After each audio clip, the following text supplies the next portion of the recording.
then masturbation is permitted. There is no sin, there is no punishment, you don't have to feel guilty. And if መልካም ዶክተር ዛኪር ናይክ እንግዲህ ሙስሊሞች ጀግናችን የሚሉት ነው ያለውን ሰምታችኋል። ከዚህ በፊት ሰሞኑን ጠርታውን በእስልምና የሞተ ሰውን የሞተ እንስሳን ግንኙነት ማድረግ እንደሚቻል፣ ግብረ ሰዶም ማድረግ እንደሚቻል፣ ህፃናትን መገናኘት እንደሚቻል፣ እንስሳቶችን መገናኘት እንደሚቻል በሰፊው አሳይቻችኋለሁ።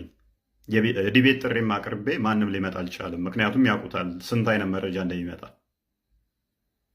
አሁን የቀረን እንስሳቶች ከተቻሉ፣ ግብረ ሰዶም ከተቻለ፣ የሞተ ከተቻለ የቀረው ምን ነበረ? ማስተርቤሽን ነበር የቀረው። ዶክተር ዛኪር ሲናገር እንደሰማችሁት ማስተርቤሽን ማድረግ ኃጢአት አይደለም ይቻላል ብሏል። እሱ ደግሞ ከራሱ ሳይሆን ያለው እጅግ ብዙ የእስልምና ሊቃውንቶች የሚስማሙበት ነው። በነቢዩ ጊዜ የነበሩ ተከታዮቹ ማስተርቤሽን ያደርጉ ነበረ። ለዛሬ ግን ወንዶቹ ሚስት ከሌላቸው ወይንም ደግሞ ባሪያ ከሌላቸው ነው የሚፈቀድላቸው በእጃቸው ማስተርቤት ማድረግ እንደሚችሉ ኢብን አምበል መግለጫ አድርጎታል፣ ፈቅዶታል። የሴቶቹን ላንብብላችሁ። ሸምሰዲን ኢብን ቀይም አልጀውዚ የኢብን ተሚያ ተማሪ ነው።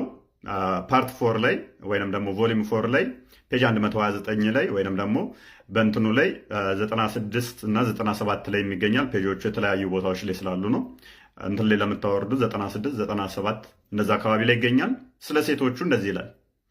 If a woman does not have husband and her lust becomes strong, ሴት ባል ከሌላትና ፍላጎቷ ስሜቷ ከፍተኛ ከሆነ የሚመጣ ከሆነ it is permissible for the woman to take an acrobage, which is a piece of leather worked until it becomes shaped like a penis, and insert it in herself. She may also use a cucumber. ምን ይላል?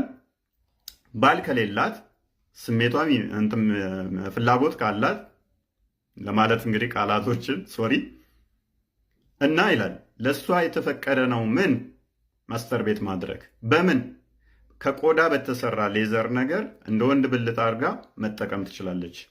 ከቆዳ ወይንም ከሌዘር ሴክስ ቶይ ሰርታ ማስተርቤት ማድረግ ትችላለች። ወይንም ደግሞ ይላል ኩከምበር ወይንም ደግሞ ፓምፕኪን መጠቀም ትችላለች። ኩከምበር ማለት ኪያር እንደዚህ ወይንም ደግሞ አዱባ የሚባለውን መጠቀም ትችላለች። ይሄ ሙስሊሞች